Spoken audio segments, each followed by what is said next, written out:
எல்லா அதாவது சலஃப் அறிஞர்கள் எந்த அறிஞர்களும் முரண்படாமல் சொல்லக்கூடிய ஒரு கூற்று என்ன அப்படின்னு சொன்னால், ஒரு மனிதனுக்கு அல்லாஹு தாலா ஒன்றை பறித்து கொண்டு விட்டு, எந்த நியமத்தாக இருக்கலாமா, இந்த உலகத்தில் உங்களுக்கு கிடைச்ச எந்த நியமத்தாக இருக்கலாம், அதை பறிச்சிட்டு அந்த இடத்துல சபரை தந்தாண்டா அதை விட ஒரு நியமத்து கிடையாது. அதை விட ஒரு நியமத் கிடையவே கிடையாது. நம்ம நினைப்போம் சபரை நம்ம யூஸ் பண்றது, நான் சொன்னேனே சபர் நினைக்கிறேன்னா அதுக்கு ஒத்தடம் அல்ல. அன்றைய அறிஞர்கள் எப்படி பார்த்தாங்கன்னா இதை விட பெரிய நியமத்தாக, எதை விட பெரிய நியமத்தாக, அதாவது நீ இல்லாம போன நியமத் இருக்கிறதே, நம்மளை விட்டு நீங்கி போன நியமத், அதை விட மிகப்பெரிய நியமத்தா எதை பார்த்தாங்க, கிடைச்ச சபரை பார்த்தாங்க.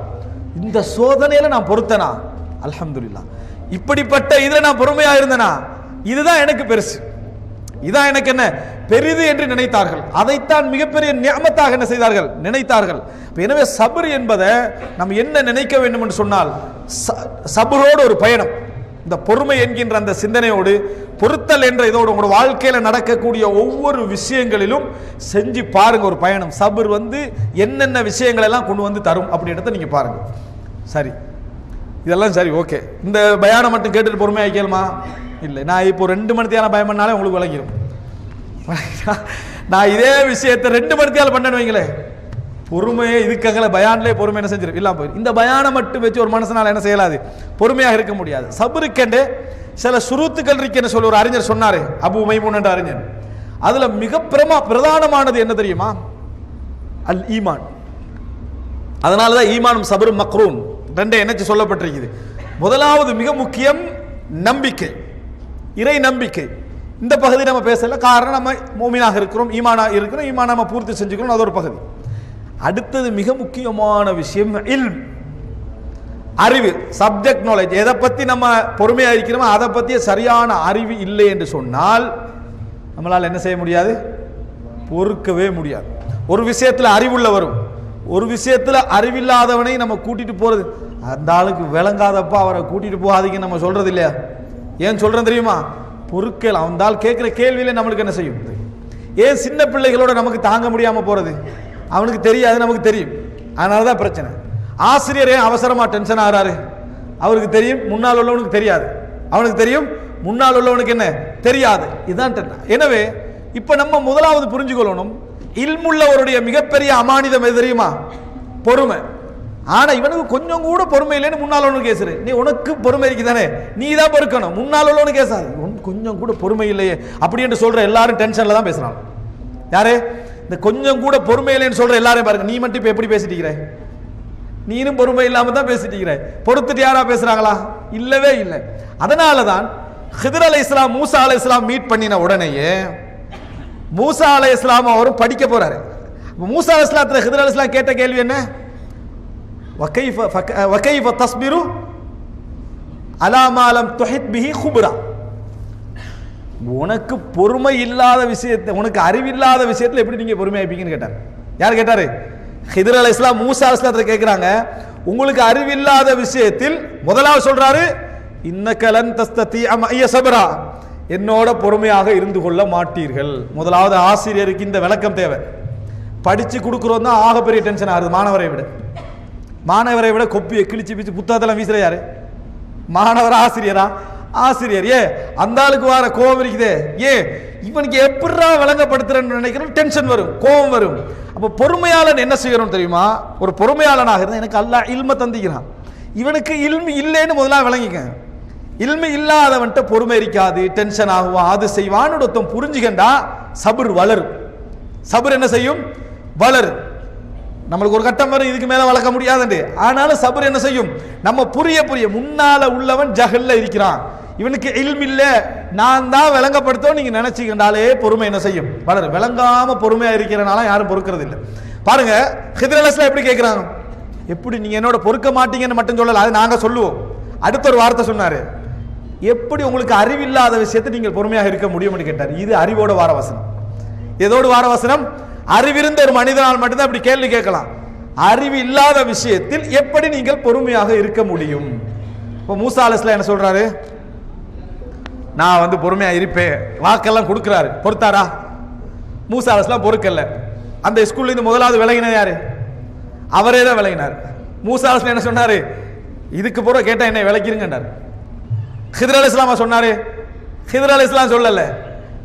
நான் இதுக்கு அவர் ஒரு கௌரவமான ஆள், கண்ணியமான மனிதர், இஹ்திராம் உள்ள மனிதர், அப்படித்தான் விளங்குவாரு. விளங்காத மாதிரி இருக்க மாட்டார். எவ்வளவு நடக்கட்டும், அவனா விளக்கினா விளக்கணும்னு யாரும் இருக்க மாட்டாங்க.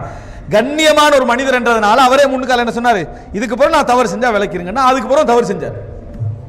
அப்போ புரிஞ்சுக்கங்க, இல்மில்லாத விஷயத்துல பொறுமையாக இருக்க மூசா அலைஹிஸ்ஸலாம் அவர்களாலும் கூட முடியாமல் போனது. எந்த ஒரு விஷயத்திலையும் நீங்க விளக்கம் இல்லாமல் இருந்தீங்க என்று சொன்னா நிச்சயமாக இது வரும்.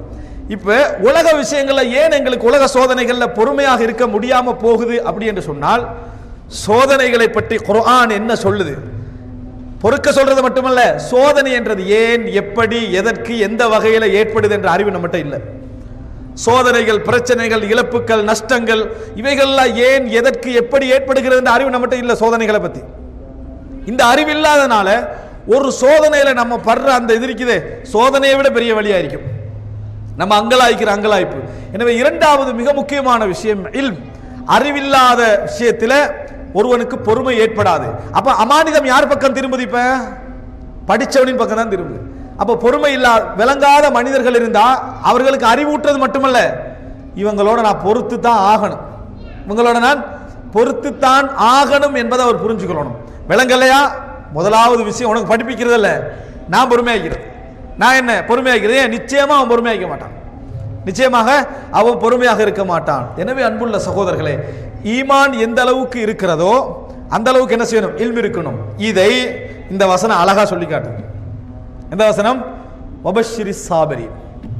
முதலாவது அல்லாஹு தாலா அந்த வபஷிரி சாபிரினை சொல்லிட்டு என்ன சொல்றான்? பொறுமையாளர்களுக்கு நன்மாராயம் கூறுங்கள். ஏன் தெரியுமா?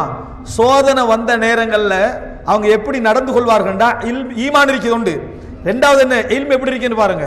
அவங்க என்ன சொல்ற? அல்லதீன இதா அஸாபத்ஹும் முஸீபா, அவர்களுக்கு எந்த ஒரு சோதனை ஏற்பட்டாலும் சரி, காலு, அவங்க என்ன சொல்வாங்க? பொறுக்கிறதல்ல, பொறுக்கிறதே அல்லாஹ் தஆலா என்ன அந்த இடத்துல என்ன சொல்லல, அவர்கள் எல்லா சோதனை வந்தாலும் பொறுப்பார்கள்டா சொல்றான். அந்த சொல்றான் எப்படி தெரியுமா?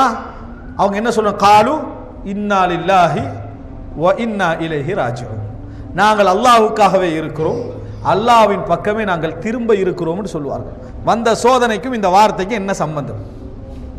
வந்த சோதனைக்கும் இந்த வார்த்தைக்கு என்ன சம்பந்தம்? அந்த சம்பந்தம் தான் இல்ம்.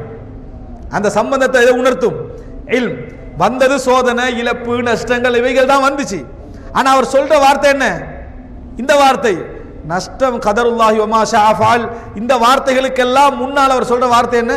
இன்னா லில்லாஹி வ இன்னா இலைஹி ராஜிஊன். சுப்ஹானல்லாஹ், ஒரு அழகான அட்வைஸ். இதை கொண்டு போய் எங்களை சமுதாயம் எங்க வச்சுக்க தெரியுமா? உதாரணமா நம்மளோட வாப்பா சுகைனமா இருக்கிறாரு, இன்னா லில்லாஹி வ இன்னா இலைஹி ராஜிஊன். இல்ல மௌத்தாகல, அவர் சோகம் இல்லாம தான் இருக்கிறாரு, சுகைனமாக இருக்கிறாரு. இன்னா லில்லாஹி வ இன்னா இலைஹி சொன்னாலே மௌத்த நினைச்சிடறான். எது? இன்னா லில்லாஹி வ இன்னா இலைஹி சொல்லி பாருங்க. வாப்பா சுகைனமாக வேற டைம்ல இன்னா இல்லைன்னு சொன்னா கடையில நஷ்டமாகிட்டு இன்னா லில்லாஹி வ இன்னா இலைஹி ராஜிஊன் ஓரளவு பொறுத்துக்கிறாங்க, இதுக்கும் சொல்லலாமண்டு. தந்தை சுகைனமாக இருக்கிறார், இன்னா லில்லாஹி இருக்கிறாரு, அப்படி என்று இன்னா லில்லாஹி வ இன்னா இலைஹி ராஜிஊனுக்கு எப்படி விளங்கி வச்சுக்கிறான்? ஆகப்பெரிய சோதனையில மட்டும்தான் இதை என்ன செய்யணும்? சொல்லணும் அப்படின்னு விளங்கு. இதுக்கு காரணம் ஊர் பள்ளிகள் அறிவிச்சது.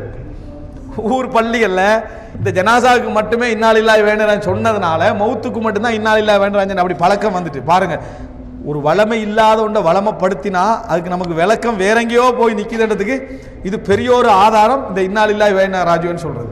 இன்னா லில்லாஹி வ இன்னா இலைஹி ராஜிஊன் என்ற வார்த்தையை பொறுத்த வரைக்கும் எல்லா சோதனைகளும் நம்ம என்ன செய்யலாம்? சொல்லலாம். எல்லா சோதனை, சிறியதோ பெரியதோ எந்த ஒரு விஷயமாக இருந்தாலும் இன்னா லில்லாஹ், அல்லாஹ்வுக்கு நாங்கள் இருக்கிறோம், வ இன்னா இலைஹி ராஜிஊன், இறைவன் பக்கமே நாங்கள் திரும்பி செல்ல இருக்கிறோம் என்பதை புரிந்து கொள்ள வேண்டும். அன்புள்ள சகோதரர்களே, அப்போ ஒரு அல்லாஹு தஆலா இதுல அதாவது சாபிரூன் பொறுமையாளர்களுக்கு கிடைக்கக்கூடிய விஷயங்கள் இது பிரதானமான விஷயமாக அல்லாஹு தஆலா என்ன செய்கிறான்? சொல்லி காட்டுகிறான்.